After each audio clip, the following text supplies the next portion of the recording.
Almost 6% in 5 days. That's not a wobble, that's Iran back in the headlines. Oil just reminded everyone why the Gulf never stops watching the Middle East. Nasdaq's throwing a party. Nifty is nursing a hangover. Same week, two completely different moods. We'll get into why India and the US went opposite directions this week. The bank will lend you money for your kid's wedding. Nobody is lending you money for retirement. Today is the week we finally talk about the one goal you can't borrow your way out of. Grab your chai, let's go. This was one of those weeks where the US and India told two completely different stories, and oil was thread connecting both of them. Quick walk through the scorecard, and then we'll spend real time on something that matters a lot more than any single week's headlines: how you are actually going to fund the years after you stop working. S&P 500 up a little over a third of a percent. Nothing dramatic. Nasdaq 100 did better, up just over 1%. Tech carrying the week as usual. India went the other way. Nifty 50 down close to 0.8%. Sensex down about 0.6%. A red week, though not a dramatic one. The rupee weakened a touch too, up about a third of a percent on USD INR. Small silver lining if you are the one sending dirhams home this month, since that's more rupee for every dollar you remit. And the number that's actually driving all of this, Brent crude, up close to 6% this week. That's a geopolitical corner right now. Here's the why. Tension between the US and Iran flared back up this week, and oil traders didn't wait around to see how far it goes. Brent jumped straight past $85 and settled close to 89. For India specifically, this lands directly on the economy. The country imports the vast majority of its oil, so a spike like this pressure the rupee, feeds straight into inflation and squeezes corporate margins at foreign investors pulling money out this week. And that's your answer for why Nifty and Sensex closed red while the Nasdaq partied on. For the US, pricier oil is more of a headache for airlines and consumers than a market mover, which is a big part of why American markets shrugged this off better than Indian ones did. Before anyone panics about oil, let's rewind to September 2019. Drone strikes hit Saudi Arabia's Abqaiq facility overnight and knocked out roughly 5% of the entire world's oil supply in one shot. Brent jumped as much as 15% in a single day. At the time, the biggest one day jump in decades. Every headline that week was calling it the start of a full blown oil crisis. Within weeks, Saudi Arabia had restored production faster than anyone expected. Oil had given back almost the entire spike, and by the time October rolled around, global markets had barely noticed. Geopolitical oil shocks are genuinely scary in the moment. Historically, markets digest them a lot faster than the panic in your feet suggests.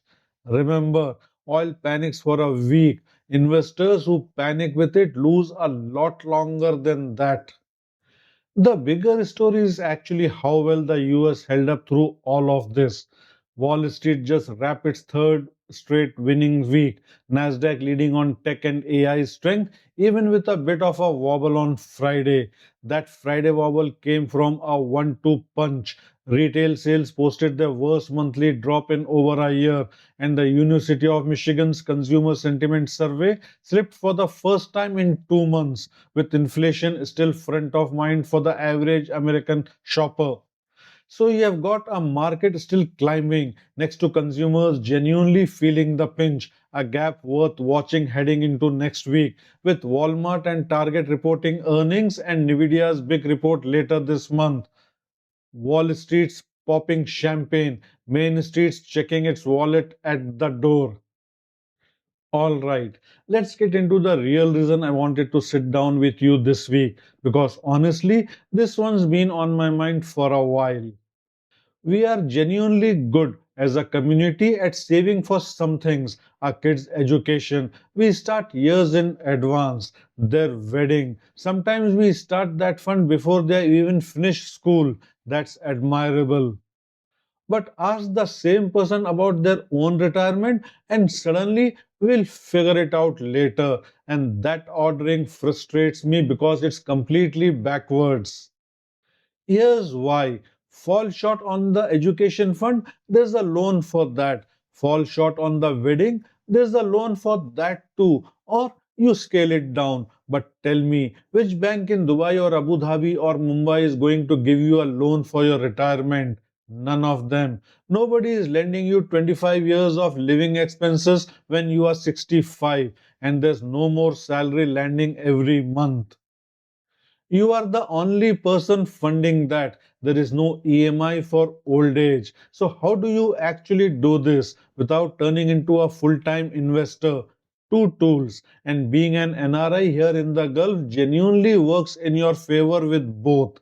One, Indian mutual funds, direct plans through a proper SIP.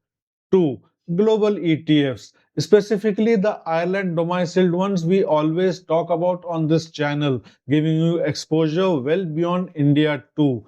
And here's what makes this specifically powerful for us specifically. Living here with no personal income tax, you can structure both of these to be largely tax free. On the Indian mutual fund side, the Indian UAE tax treaty can genuinely bring your capital gains tax down to zero. And on the global ETF side, Ireland domicile funds means no capital gain tax for us as UAE residents either. Put those two together, Indian markets for the growth story you understand, global markets for the diversification you need, and you have built a retirement engine doing far more of the work for you. Tax wise, that the exact same portfolio would be if you were sitting in India. I will say this plainly. Retirement isn't the goal you get to eventually. It's the one goal on your list with zero backup options. Start small if you have to, but start now. Your 65-year-old self isn't going to qualify for a loan either. If this hit home, or if you think I have got the ordering wrong, tell me in the comments. I want to know if this is genuinely how you are all thinking about it, or if the wedding fund really is winning. That's the wrap for this week. Oil's back in the headline. India felt it more than the US did. Wall Street kept grinding higher anyway. And hopefully, that retirement conversation gave you something to actually act on, not just nod along to. If this was useful, hit like and subscribe. It genuinely helps a small channel like this one. Until next week, have a good week.